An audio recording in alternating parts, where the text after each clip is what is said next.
എടപ്പാൾ ഏരിയയിലൊക്കെ വരുമ്പോൾ നിങ്ങൾ റെസ്റ്റോറൻറ്റ് കുറേ പേര് തപ്പി നടക്കല്ലോ. നല്ല റെസ്റ്റോറൻറ്റ് ഏതാക്കും ഫാമിലി ആയിട്ട് ഇരുന്ന് കഴിക്കാനും അതുപോലെ ഫ്രണ്ട്സിൻ്റെ കൂടെ ആണെങ്കിലും നല്ല സ്പേഷ്യസ് ആയിട്ട് ഇരുന്ന് കഴിക്കാൻ പറ്റുള്ള റെസ്റ്റോറൻറ്റ്. ഇന്ന് അങ്ങനത്തെ ഒരു റെസ്റ്റോറൻറ്റിലാണ് നമ്മൾ ഫാമിലി ആയിട്ട് എത്തിയിട്ടുള്ളത് കേട്ടോ. അപ്പോൾ ഇവിടുത്തെ ഹൈലൈറ്റ്സിൽ നമ്മൾ കണ്ട ഫുഡിൽ പാൽക്കപ്പയും അതുപോലെ ചട്ടി പൊറോട്ടയും കിഴി പൊറോട്ടയും ഒക്കെ ഉണ്ട് കേട്ടോ.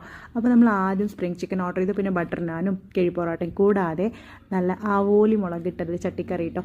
പിന്നെ അതേപോലെ തന്നെ നമ്മൾ പാൽക്കപ്പ ഓർഡർ ചെയ്യുന്നത്. പാൽക്കപ്പ ചെമ്മീനിലും ചിക്കനിലും കൂന്തളിലും ബീഫിലും വരുന്നുണ്ട് കേട്ടോ. പക്ഷെ നമ്മൾ ചെമ്മീനിൽ ഓർഡർ ചെയ്ത് കൊടുന്ന് വെച്ചപ്പോൾ തന്നെ കാണാൻ നല്ല മൊഞ്ചുണ്ട് കേട്ടോ. നല്ല മൊഞ്ചുള്ള ഒരു പാൽക്കപ്പ കേട്ടോ ചെമ്മീനിൽ. അത് കഴിച്ച് നോക്കിയപ്പോഴോ അതിൻ്റെ ടേസ്റ്റ് ഉണ്ടല്ലോ, നമ്മൾ വായിൽ ഒരിക്കൽ കഴിച്ചാൽ ടേസ്റ്റ് മാറും. അത്രയും കിട്ടില്ല ടേസ്റ്റാണ് കേട്ടോ. ഞാൻ പാൽക്കപ്പ രണ്ടാമത്തെ പ്രാവശ്യമാണ് കഴിക്കുന്നത്. അതിൽ കഴിച്ചാൽ അടിപൊളിയാണ് കേട്ടോ. നിങ്ങളാരും ഇതുപോലെ നല്ല പാൽക്കപ്പ കഴിച്ചിട്ടുണ്ടെങ്കിൽ കമൻറ്റ് ചെയ്ത് പറയട്ടെ. എടപ്പാൾ ഏരിയയിലുണ്ടെങ്കിൽ ഞാൻ കഴിച്ചിട്ട് എനിക്ക് നല്ല ടേസ്റ്റ് ആയിട്ട് തോന്നിയ പാൽക്കപ്പയാണ് കേട്ടോ. കൂടാതെ ഞാൻ പറഞ്ഞ പോലെ ഫാമിലി ഫ്രണ്ട്സൊക്കെ ആയിട്ട് വന്നിരിക്കാൻ പറ്റിയ സ്പോട്ടാണ്. അപ്പോൾ എടപ്പാളിലെ ലാമു എന്നാണ് റെസ്റ്റോറൻറ്റ്.